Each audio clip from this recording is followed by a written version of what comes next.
Good afternoon, everybody.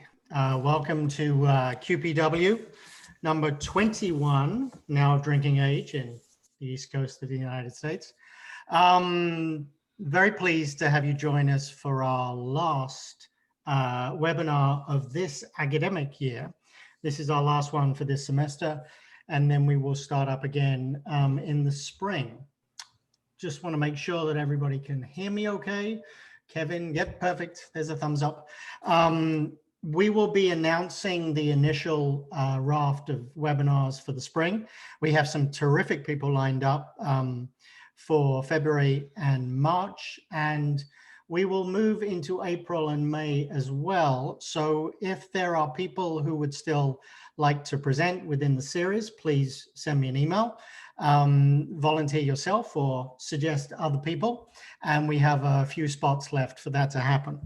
As I said, this will be the last webinar of the spring, of the fall, but we're thinking about doing something a little more social in these distance times in the holidays, maybe later on in the middle of December.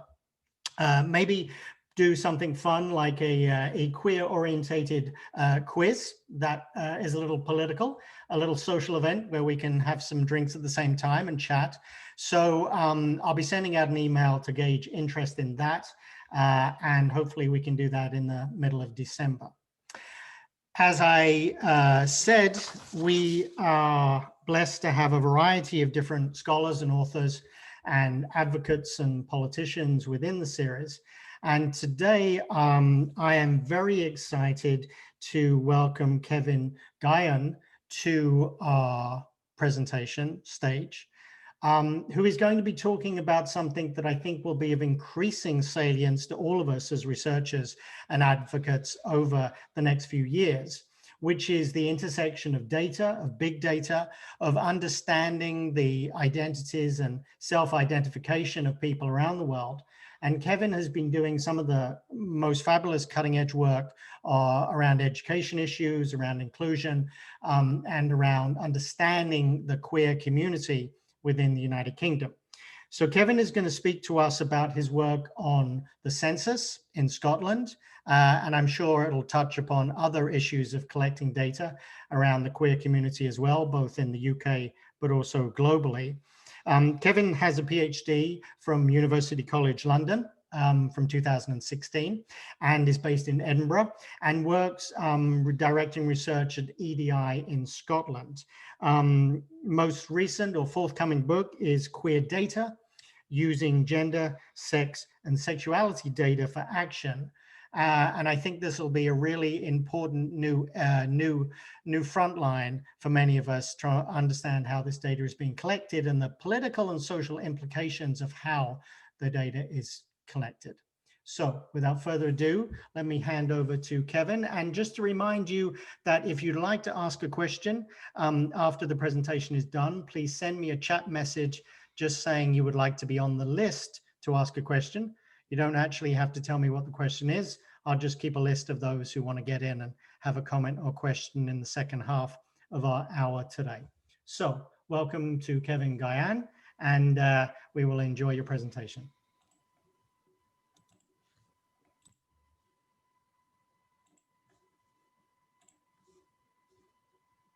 Great. Well, hopefully everyone can see my screen, bright pink and yellow there. Hello, everyone, and thank you, Andy, for that introduction. So excitingly, this is my first experience of delivering a paper to an international audience. So I'm very grateful to everyone for giving up time today to listen to me speak about LGBTQ data in Scotland. As Andy mentioned, I'm a researcher and writer based in Edinburgh, whose work explores the intersection of data and identity. I'm a few weeks off from submitting the draft for my forthcoming manuscript, looking at queer data, which explores the collection, analysis and use of data about LGBTQ people in the UK. I also run the research consultancy EDI Scotland, which has engaged me in work related to the design of the sex, sexual orientation, trans and gender identity questions in the UK's 2021 and 2022 censuses. So the UK census actually consists of 3 separate counts in Northern Ireland, England and Wales, taking place in March 2021, and in Scotland, taking place in March 2022, and postponed for 1 year due to the COVID-19 pandemic. So my focus today is primarily on the design of the census in Scotland, which for the first time will ask voluntary questions about the sexual orientation and trans status of all respondents aged 16 and over. The design of these new questions and their passage through Parliament has invited a surge of interest in LGBTQ lives and experiences. This has involved situations where representatives of LGBTQ groups and communities have had to justify their lives and experiences to those in positions of power who are overwhelmingly cis and heterosexual via consultations, parliamentary evidence sessions, and in the media. The counting of trans people in the census has also meant that these developments have become a hot button issue for trans exclusionary campaign groups, which have taken particular issue with approaches to data collection about women that's inclusive of trans women.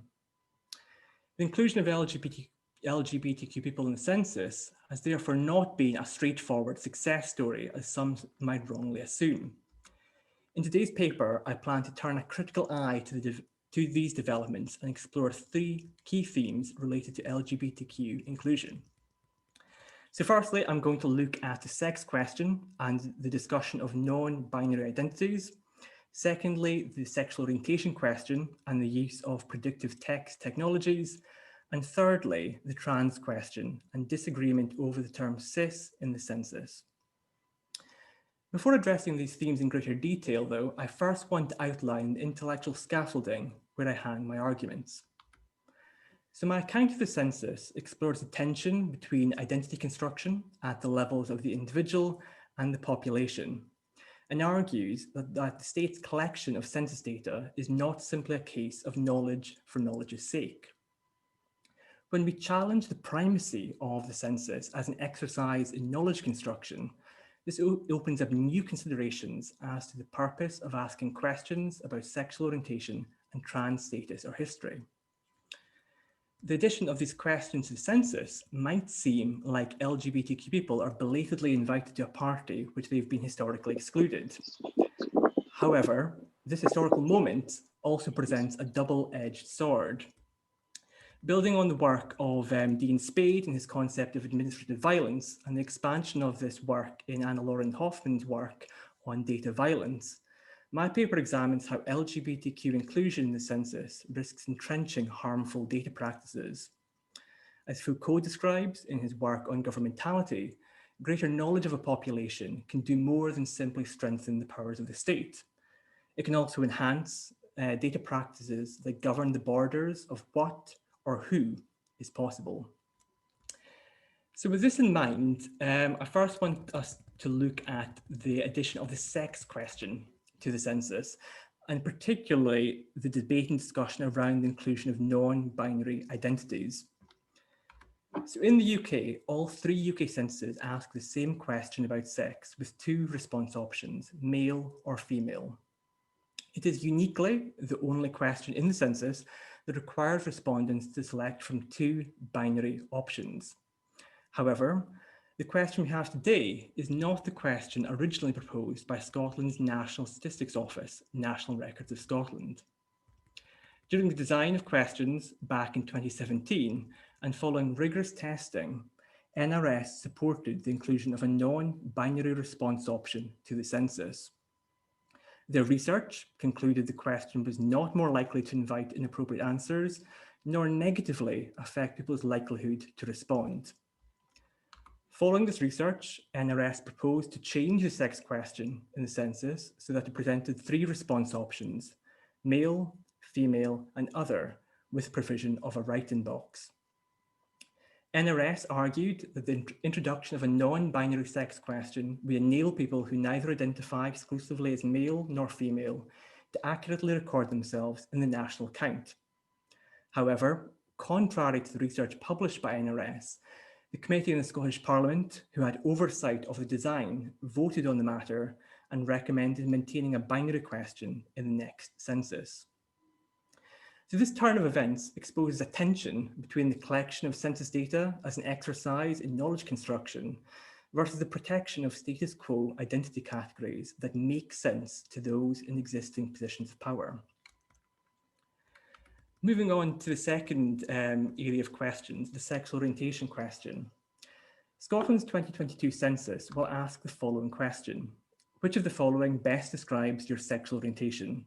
Straight/heterosexual, gay or lesbian, bisexual, or another sexual orientation with the provision of a write-in box.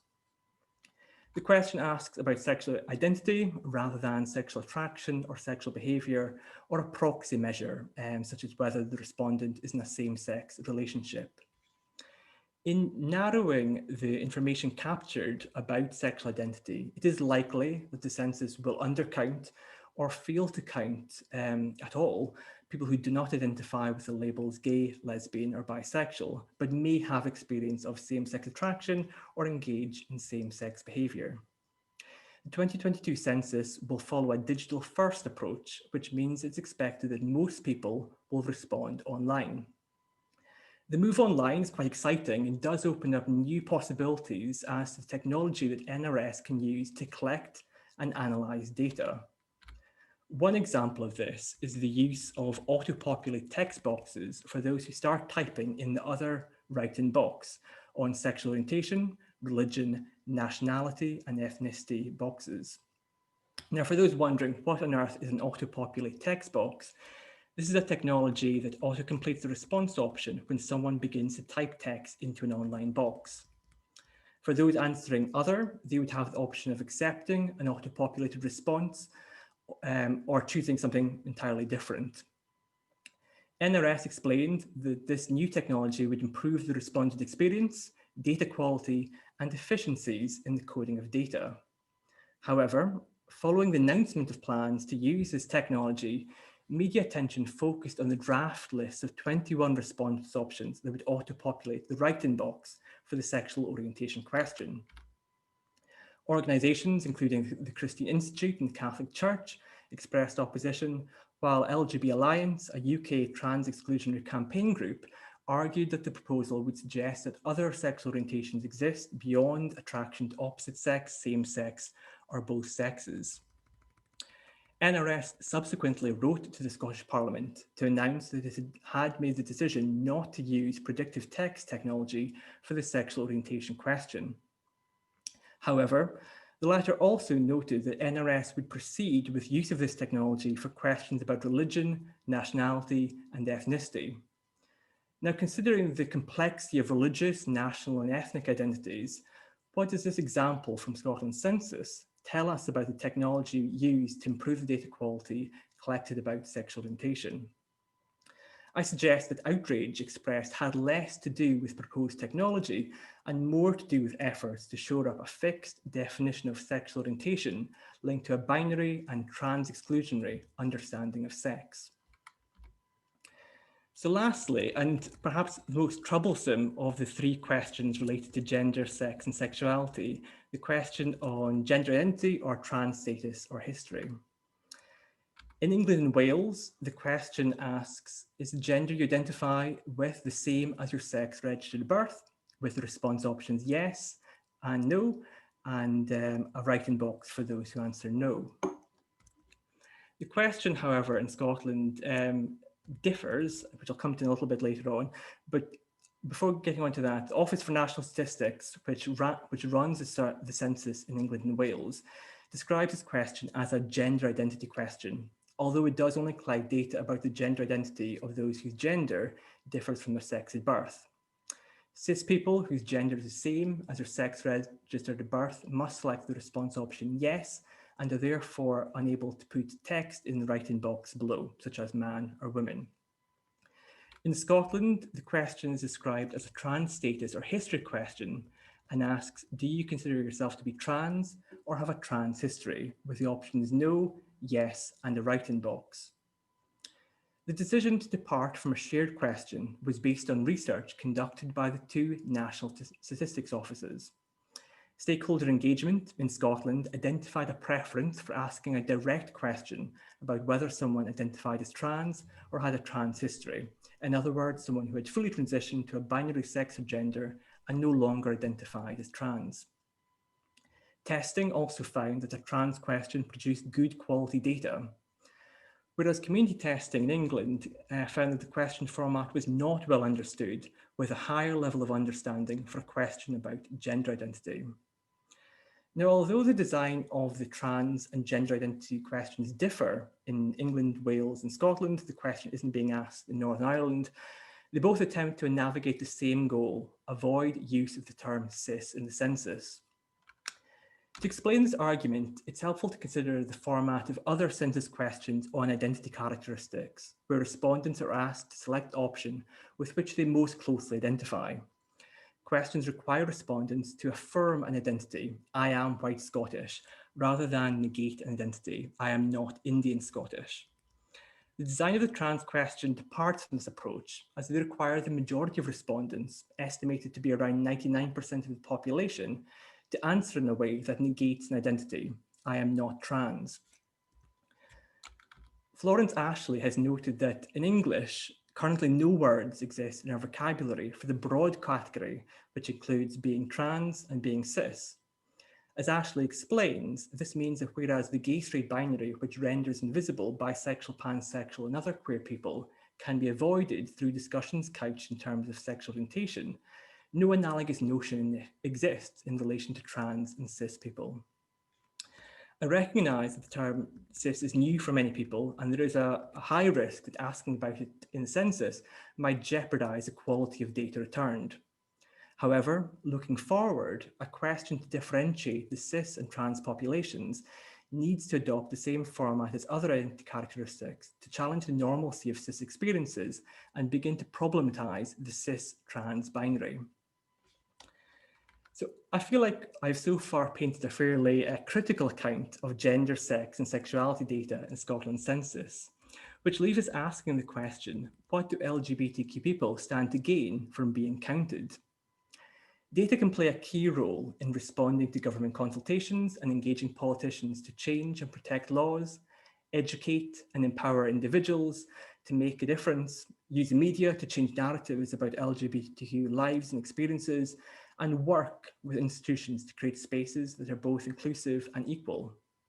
Recent examples include the use of quantitative and qualitative data to support the case for same-sex marriage, which was introduced in Scotland in 2014. We also see how the use of data can inform the provision of healthcare and housing that meets needs of the LGBTQ community. For example, the recent building of the UK's first assisted living scheme for LGBTQ people in Manchester, England. When making demands for legal equality, knowing your numbers can strengthen claims brought to court and provide an evidence base for action. Being counted in the census is also a method to fight back against campaign groups who call for the exclusion and erasure of LGBTQ communities. All of these ambitions, however, rely on evidence falling on the ears of people with power that wish to listen. Now, there's nothing intrinsically good or bad about the uses of gender, sex, and sexuality data for action. Even the ethics of loaded terms such as big data, predictive analytics, and surveillance depend on the motives of those behind these projects and for whose interests they serve. However, as data practices look likely to reach further into our everyday lives, it's important that we pause to consider how we might use data in ways that serve the interests of those people about whom the data relates. I therefore want to conclude my paper today with some provocations as to potential next steps. So these ideas are very much in an early stage, so I'm particularly keen to explore them in further detail during the questions and answers. So firstly, I want to introduce the idea of queer data competence. It's not practical for those in decision-making spaces to always bring lived experiences to the table. We therefore need to ensure that those with the power to make decisions about data practices which impact the lives of LGBTQ individuals are queer data competent. This requires a basic knowledge of language and concept associated with LGBTQ identities, an understanding that historical and social factors means that equality of opportunity is a fiction, and an awareness of power differences both between and within LGBTQ communities. Secondly, stating the undercount. So a critical approach to data means that we expose the limits of quantitative data, the contested decisions made during the collection and analysis of data, and how efforts to count LGBTQ communities only ever present one representation of reality. To ensure undercounts or misrepresentations are not used to undermine political or social advances, those using data about LGBTQ individuals need to proactively assert how the information presented is flawed. Thirdly, the burden of proof. So most LGBTQ people do not require further evidence of their experiences, particularly when they've encountered marginalization or discrimination. The burden of proof is therefore required for a cis heterosexual audience who may or may not take action depending on the quality of the proof provided. However, in gathering data to get others to take action, LGBTQ people potentially find themselves swamped in data that neither encapsulates the diversity of experiences nor pays attention to the many positive dimensions of LGBTQ lives. Lastly, the idea of abolishing data. Rather than tinkering around the edges with question wording, response options, and guidance, an abolitionist approach to census data calls on LGBTQ people to abandon a system designed by cis heterosexual architects that is potentially beyond repair.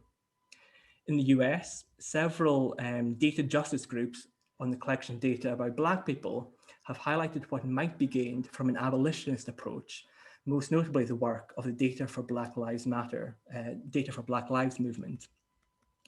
An abolitionist approach turns on its head our current ways of thinking about data collection that assume that the participation of data subjects and offers a response to gender, sex, and sexuality data that often brings little benefit to those about whom data relates. So to wrap things up, my paper has presented a critical account of recent activities in Scotland and the UK related to the collection of gender, sex, and sexuality data in the census. The process of designing questions for a national census do not arrive with researchers as some sort of ahistorical artifact. They are crafted, tweaked, and changed to serve the particular interests of individuals, organizations, or ways of thinking. They have the fingerprints of the designers all over them. My examination of the design process helps shine a light on the lines of scrutiny pursued and not pursued by figures in positions of power, and the question of who do we actually count when we count LGBTQ people. It's too early to assess the impact of collecting sexual orientation and trans data in the UK, or whether this data was used in meaningful ways to improve people's lives. However, we also should not lose sight of this key moment in history. Being counted can and does change people's lives. It's possible, however, to celebrate these developments, reflect upon what was lost along the way, and continue the fight to ensure that when LGBTQ individuals are counted, data is used in ways that helps rather than hinders our advance towards social justice. Thank you. Wonderful. Thank you, Kevin.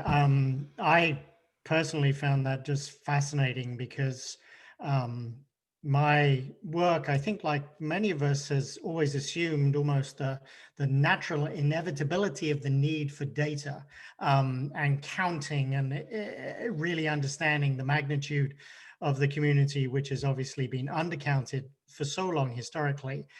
So these questions about the ways, the mechanics, and indeed the philosophy and the essence of how you count and whether you count at all, I think are hugely important challenges to the way at least the social scientists do their work.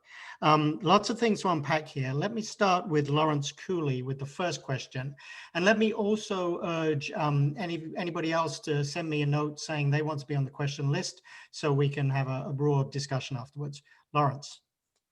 Great, thank you, Kevin. That was really interesting. As you know, I'm also doing some work on this issue, so it's really good to get your kind of take on this, and I'm definitely looking forward to the book. I'm hoping that's going well. But yeah, my question is sort of connecting the opposition that there was from some quarters to changing the sex question so that it would no longer be binary, and also the opposition that was presented to this predictive text autocomplete option for the sexual orientation question. And I wondered, because it seemed to me there was a sort of overlap in the groups who were opposing both of those things, and I wonder what kind of unites those people who were opposing both a non-binary sex question and the possibility of sort of identifying outside of categories of gay, lesbian, bisexual, etc. Yeah, I can say a bit more on that. So, as I mentioned, because of the legislation involved with the census, as you know, across the UK, a lot of kind of parliamentary scrutiny went involved with these questions. However, although the census in the UK explore a lot of different identity characteristics, the vast bulk of time was spent examining questions, a very narrow focus around questions on sex and sexual orientation. Hardly any time was spent looking, for example, at questions on religion and belief, or disability, or race and ethnicity, which are also fascinating areas, but were really not scrutinized in the process. Unfortunately, the narrow focus on the sex and sexual orientation question was because it really became, as I mentioned, a hot button issue, a kind of not even a proxy debate, but a real kind of target for trans exclusionary campaign groups in the context of of Scotland, but also wider across the UK. Both of those particular areas around the predictive text technology and the non-binary question, the underlying factor in that was this shoring up of a binary notion of sex, a trans-exclusionary notion of sex, and these issues which suggest a fluidity in terms of sexual identity or a fluidity in terms of sexual orientation were seen as kind of going against that kind of rigid, fixed notion of sex with links to kind of biology. Something which I didn't touch on in today's paper was actually around another area of debate which relates to the guidance which is being included for the sex question. So this debate is still raging on in the context of England, where the guidance hasn't been confirmed, but in Scotland there was sizable debate around whether the guidance would inform respondents to answer according to lived sex, biological sex, or a concept of legal sex, which is also quite a grey area. In Scotland, the question will ask about lived sex, but again, the underlying factor in that was a trans-exclusionary definition of those concepts. And hopefully does that kind of provide a bit more context on the Scottish situation.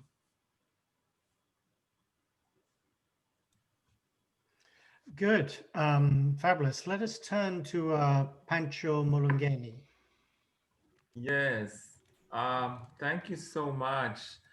I am part of epidemiology world, and I just found it fascinating that people are campaigning for big data to be eliminated when we know that, especially in the global south, when we're doing responses to HIV, the fact we don't have data on trans people is one of the reasons they often very few, if no interventions for them. And I've actually sat in meetings where people from the UNAIDS will even say, we don't have data. Can we really program for transgender women? We don't know much about them. And even men who have sex with men, the data is so scarce, in the global south. And so my question is very simple. How do you feel about this data abolition? And if you are against it, why? Or I'm more interested if you're for it, why would you be for that? Thank you. Thank you, Pancho. That was really an interesting question. And I think for the area of work, my kind of main area is around kind of social issues or the use of data for addressing inequality in regard to social and cultural issues. However, in that space, I think there is a question around, is more data better? I think with visibility in particular, so there's an increasing amount of data on LGBTQ communities in the UK, but whether or not the actual lives and experiences of those groups have improved in the past 5-10 years, I think there's questions about that, whether more data and increased visibility necessarily improves people's lives and experiences. I think with health data, there's maybe a different argument. I do think there is certainly value, in particular, as you mentioned, the Global South context. And also my presentation is obviously very UK centric. There's lots of international contexts where there's no data on sexual minority groups or on gender identity. And there is value in many contexts for collecting the data. I think my point around my kind of concluding provocation around data abolition is who is designing these systems. And are these systems being designed with the intention of benefiting and improving the lives of LGBTQ people, or is there other motives at play? I think with the census and hopefully being able to illuminate some of those ulterior motives, which maybe don't have LGBTQ people as the main impetus or the main driver for that. And to kind of go back to the point I made at the very start around data violence and administrative systems. So this is very coming from a position that actually these systems are beyond repair. We've seen a lot of this around algorithms, the design of these kind of technological systems, which aren't in themselves capable of reform. So in regards to how do we achieve social justice, do we try and tweak and change these systems, or do we abandon them altogether? I'm not at the point yet where I want to abandon the systems in the UK. I think there are spaces to change them, but I think it's a provocation to keep in mind when engaging with these systems. Great. Let us turn for the third question to Kirsty English. Hi Kevin, that was great. As always, it's good to hear about your work on this, since I work in a similar area.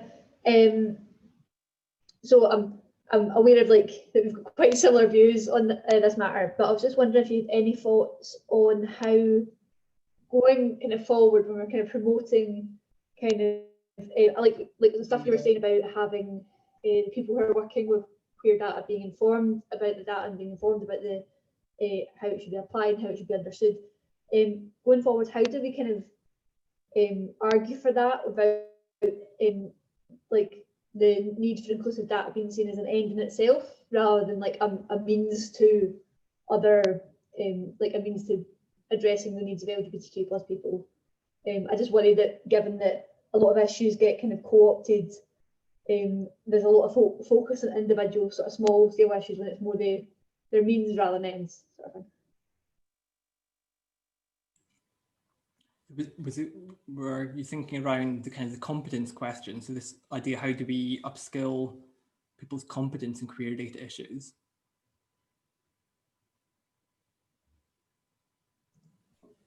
Oh, wait. Sorry, should I rephrase the question? I can speak to that point. There is something interesting in that around the kind of, again, that provocation on queer data competence and that kind of tension between means and ends as well with that. So that kind of idea comes from some of the work around gender data and gendered analysis of data. There's a few fantastic groups in Scotland doing some work around how do people who don't have lived experiences of the thing that they're making decisions about keep in mind when making decisions, particularly around data, around approaches to research, where they can't bring that lived experience to the table. I have found from my own engagements in the Scottish context that kind of queer data competence is lacking. I think there's a very crude kind of view on how people feel about data, a very sweeping view, and I think having some basic competency in that space would be a huge, huge benefit. I think it hasn't really started yet. Maybe it's something for you and I, Kirsty, to kind of lead on in the Scottish context. But I do think it's really poor. And I think the arguments I've posed today, I do think are found across other areas as well. There's a huge amount of fantastic data justice work around race and ethnicity. Again, amazing campaign groups doing stuff around gender. And I think what I hope you take away from my talk today is applying some of that logic and some of that work to issues related to LGBTQ people. Good. I'd also like to make a call if anybody wants to comment on their experience of collecting data and perhaps even best practices that they've come across for if you're going to collect data, how best you do it in these climates. Let me turn to Cordelia. Hi, lovely talk, by the way. I really learned a lot today. I did have a question. So you touched on the guidance around formation of the sex question. And so in relation with the sex to the gender identity question, are they analyzed together or separate? And if that's whatever the answer to that question is, how does that impact how a trans person might answer the sex question? And if it paints a true, realistic understanding of how many trans people are actually in the population? Thanks, Cordelia. In the context of the UK, the data, when it comes to analysis, can be analysed across multiple items.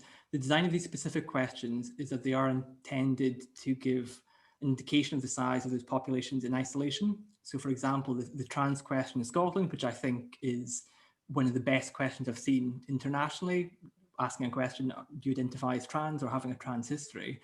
On its own, that question should be able to identify the size of the trans population. Likewise, the question designed for the English and Welsh context, which I think is a little bit harder to follow, is along the lines of, does your gender match your sex registered or assigned at birth? Again, that question on its own should give an indication of the size of that population. When it comes to the sex question, that's a whole different beast in regards to confusion and complexity, in that the question is, historically, it's always been called the sex question. It's been there since the start of the census. How people have answered it is kind of an open-ended question. I would imagine people have answered it according to how they identify their sex. Guidance was provided to that question in Scotland from 2011 onwards from NRS, which advised respondents to identify their sex as a sex that they identify with, their lived sex. There's been the pushback in this round for the design of the next census has been, again, a push from trans exclusion campaign groups to try and change that question so it asks about either biological sex or legal sex. In the context of the UK, there's legal reasons why that's very problematic in regards to trans people who have a gender recognition certificate, but also the very foggy concept of what is biological sex and what is legal sex. Also with the census, nobody checks as well. So nobody's kind of checking how people are answering this, so people can answer all of the questions on identity however they wish. So again, using that as a measure for the trans population or kind of looking across the two would be problematic. But hopefully we'll see once we get the results after the census, whether the design of these questions give an indication of the population at a national scale, which will be quite exciting. Lee Badgett. Hey, what a great talk. I really enjoyed that. There's an awful lot to think about there, and I sort of have about a million questions. But I particularly like the queer data competence kind of framing, and I think, you know, that also seems like on one hand kind of a clear no-brainer that we need to have more queer competence in these settings, and certainly that's one of the things that that pushed along, I think, the development of some of the questions here in the US. We're way behind the UK, but at least in terms of sexual orientation and now gender identity, some of that queer competence has been from queer people themselves. And so that has made a difference. I think the challenge with that though sometimes is that if you know a lot about kind of the variations, it makes it really hard to interpret the data because you can always think of, what is this particular combination telling us? Who is a person like that? And I guess I believe it's important for us to have data and for us to kind of try to work hard to collect these questions. But I think there's also some underlying realities that we have to contend with, which is that that we're talking about small populations, and you kind of alluded to this. In many cases, they're going to be very small and in the range of kind of the error rate in a lot of these surveys. And we ran into this problem with same-sex couple data in the US, where people who had, well, we don't really know, we just assume they're errors in terms of how they, classify the sex of some of the people in the household, made it look like there were a lot of married same-sex couples, but we really think that they were a lot of different sex couples who measured, check the wrong box on sex. So anyway, so if that happens on a complicated question like the one, on the proposed question on gender identity, I guess, and in the Scottish census, I mean, what happens when clueless cisgender people are faced with that question and just answer the wrong thing that doesn't really reflect how they truly think of themselves. So and then I guess the last piece I'll layer on top of this, sorry, I didn't mean to go on so long, but is that this is to me, this is a really remarkable development that you have these questions on the census after a fairly short period of time. The non-binary term, for example, wasn't even really used in the LGBTQ community, as far as I know, 10 years ago, or at least when our last census was done. So it seems, it's pretty amazing that you've gotten this far, but maybe those of us in the community are farther ahead than everyone else, and that's going to cause problems with the quality of the data. So I guess that's where maybe pulling all those things together. Thank you, Lee. I think that's a really important point, and I think it's definitely been something statisticians and the NRS have noted a lot around the risk of measurement error These are very asymmetric groups that are going to be measured in the census. And as you mentioned, I think one of the top concerns around the design, particularly of the questions around trans status and gender identity, which are new concepts for a lot of people, are people not understanding the question and answering it incorrectly for a variety of reasons. The concern then being is that even if a small number of cis people identify wrongly as trans, that will really skew the data and throw the data. I don't yet know how they've factored in any kind of plans if that happens. As you mentioned, it was a big issue, I know, with the US Census around same-sex data. I think they had to then release a whole another kind of reanalysis to kind of correct that error. What will be interesting as well within the context of the UK is having two different questions to try and capture the same, I guess, concept, one around trans status and then one around gender identity, to see of them two, which one, if either works better than the other. It'll be interesting as well. It's interesting for the two offices to have departed, to have reviewed their evidence and to have gone down different paths. I haven't seen many examples of the Scottish approach. I've seen a lot of two-step questions in other contexts, or some questions around gender identity. Quite rare to see a question on specifically around trans status or history. But I think that's a key point. I think with all these census questions, they need to be designed to be comprehensible by the majority, but also meaningful for the minority as well. And I think there is something exciting as well that next year, or in March 2022 in Scotland, everyone will receive this document asking about trans status. And for lots of people, this will be a new concept. And I think that in itself, in regards to just raising visibility, raising the visibility of communities, I think that is a very exciting development as well. Wonderful. Let us take Ian. Thanks. Was the fact that asking about identity as opposed to attractional behavior will absolutely definitely underestimate the number of people of LGB people in Scotland pointed out to them? And the other thought was around the Hispanic question. We've got a history in the UK of people being silly on censuses sometimes, particularly around the Jedi issue a few years ago. Do you think that would have happened? Really good questions, Ian. So in response to your first point, the NRS didn't do a huge amount with this round. However, there's been a huge amount of research in the UK around sexual identity, sexual attraction, sexual behaviour, and how those concepts, the data that emerges when those questions are asked. The ONS, which oversees the census in England and Wales, had a group looking at this dating back, I think, to the early 2000s, and really trying to probe which questions are acceptable, which questions, if you ask certain questions, how do the numbers differ? I haven't seen much at the moment where people are being explicit about the fact that this will be an undercount. And I do have a concern that if the number, once we have population level data about or LGB other people in Scotland, if that doesn't match our current estimations, then actually what are the political risks of that? What are the political risks of if the percentage is 1.5% rather than 4%? Does that pose risks for funding, resources, public acceptability of certain things?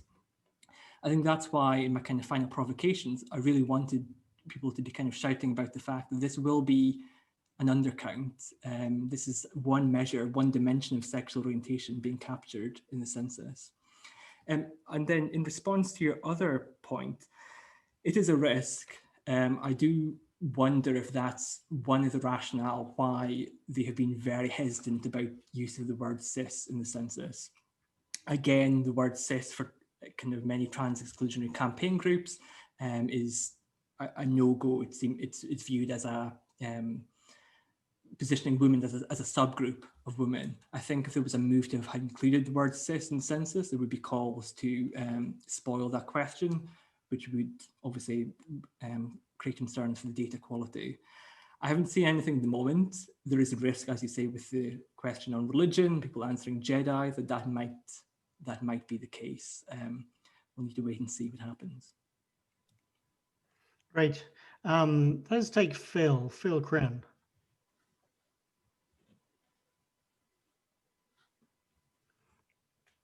Hey, sorry about that. Just getting off mute. Yeah, thank you so much. This is a great presentation. I unfortunately came late, so if you've already covered this, I send my apologies. But so I'm also a researcher in this space and have been part of various endeavors. And what I really notice is this big difference between when civil society organizations lead their own data collection efforts versus when the state tries to do it either through administrative data, census, et cetera. I think one of the biggest differences is the trust that civil society does and how that brings empowerment and how they're much more effectively able to safeguard against harm when they present on that data, on that research. So I'm just wondering, with your own research in Scotland, are you seeing sufficient safeguards created by the government to ensure that no harm will come to the community? And if so, are they effective? And then further, if so, does that drastically differ from when civil society does their own data collection efforts? Thank you. Thanks, Phil. It's quite a tricky question. So with the context of Scotland,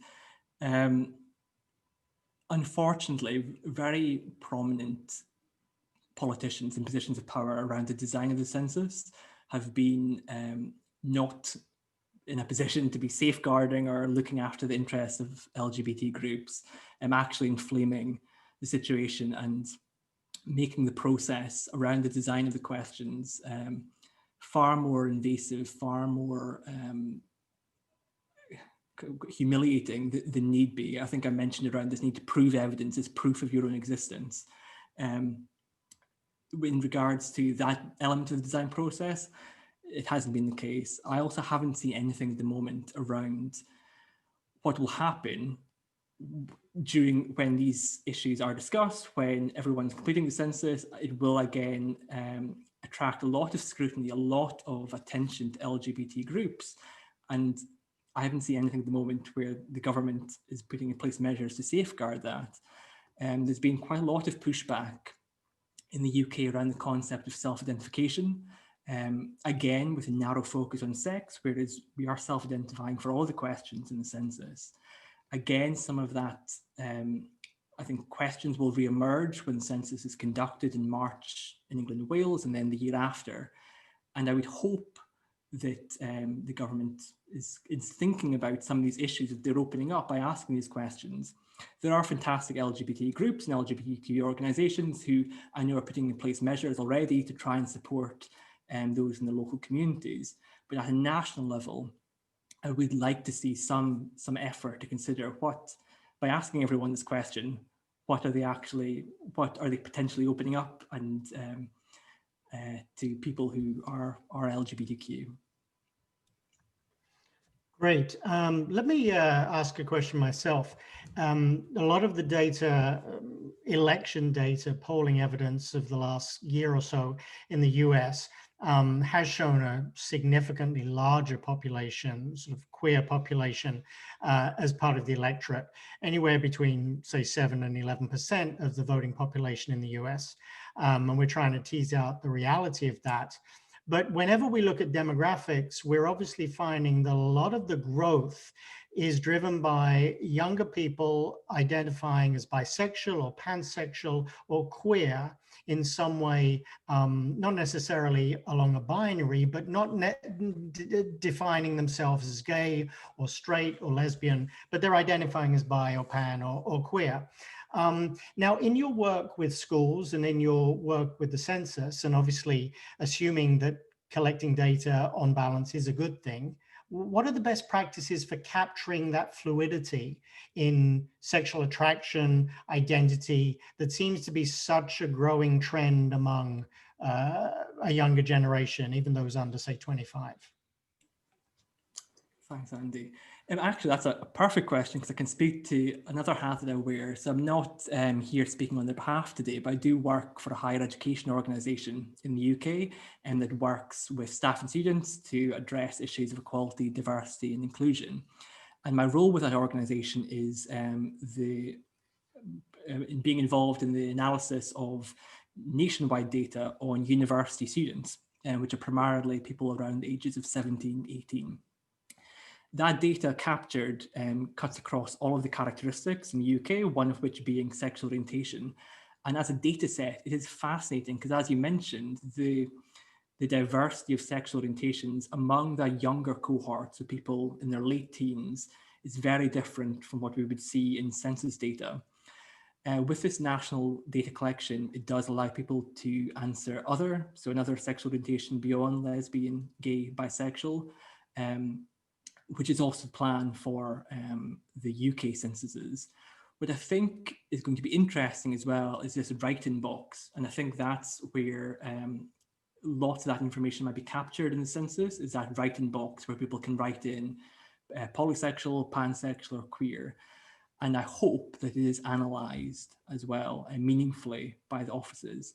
In regards to kind of some best practice ideas, in the higher education sector, we would say to offer people opportunities to update their data as and when they want.